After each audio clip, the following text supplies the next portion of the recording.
Bende mano seche moko nyalo rocho osiepe kind piny Kenya kod pinje mamoko kaka China ma Kenya miyo orak makamago koso bo tega osiep e kind piny Kenya kata ohala e kind piny Kenya kod pinje mamoko.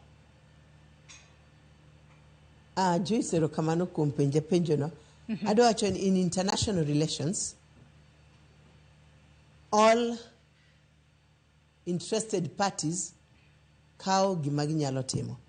Ang'en piny America, adwa wacho awinjo kaka CPN owacho maber kabisa, ni kila piny maoko has an interest in Africa. Wan gi gik mang'eny magionge go. To China nyocha nitie gi interest nikech nyocha migi loso ndeche wate. And America is always at loggerheads with China. Nikech giduto, they are moving on the first lane. India, because of is threatening because Obo osongo mbele.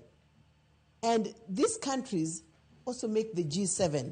And the G7 is also threatened. Koro piny ka piny duaro ng'at maginyalo donjo, maginyalo konyorego. To kaka ndarano, ang'en jo America ema bolose. Tenda no inyalo miyo kata citizen ma China, but they will have control over it. Magibe giwachi ni neuru kaka wanyalo loso ndechegi compare gi mar jo China. That's a diplomatic thing. So in the international relations, you have to go a party minyalo konyi.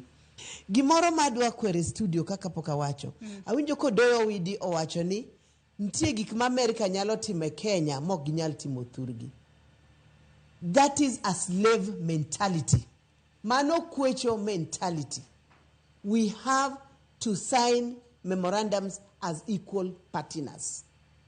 Onge ni gimo kinyal time thuribo timo Kenya nikech miwa pesa. No. Nobody should look at the other brother over the shoulder. We are equal partners. Wabe wantie gigik mionge go, ibe intie gigik mwaonge go. Gimo wacho mar dukano ber kabisa. Lakini tuse ntie gik monyalo pando, mago nyalo timo Mombasa, moko nyalo timo thurgi. Kenya is not a dumping place.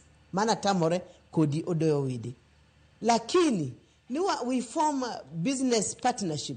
We form economic enhancement partnership. Those are very important. Lakini wabire mesa kama equal partners. Nikech sani, kaka Kenya sani, do a sacrifice 1,000 policemen to go to Haiti. Waneno kaka Haiti chalo. To relationship mar America ni kenda dwa kwero. Oko chakore gi President Ruto kende. It started from Kenyatta time. That is why before Ramogi Odinga niko neni enja East. Mzee Jomo Kenyatta ni wacho ni enja West.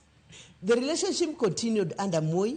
The relationship continued under Uhuru Kenyatta. The relationship also continued under Kibaki. We have a 60-year good diplomatic relations. And so we should come in here kaka equal partners egini. Gimagi konyo wago wabe wanyalo konyogi. Kikwabed gi slave mentality makoro ini konya koro inyalo timatima gimidwaro time pinywa mano atamra. Thank you. Adwa nwa kao yuwe madu inte gimidwa dwa kapok wakao yuwe aneno kwa donge daka achiel kende. Agnes wacho na anonge gima wacho madhigi slave mentality. Ena ni kin fundi bau. To gimara mori pane nyalo losi gi nyundo. Kori ni be pingo wedi. Tip imanya ere kama wang na pinge mondo jokone. Ere kama wache ni America buro timo gima gidwaro Kenya. Achiwo maber nyaka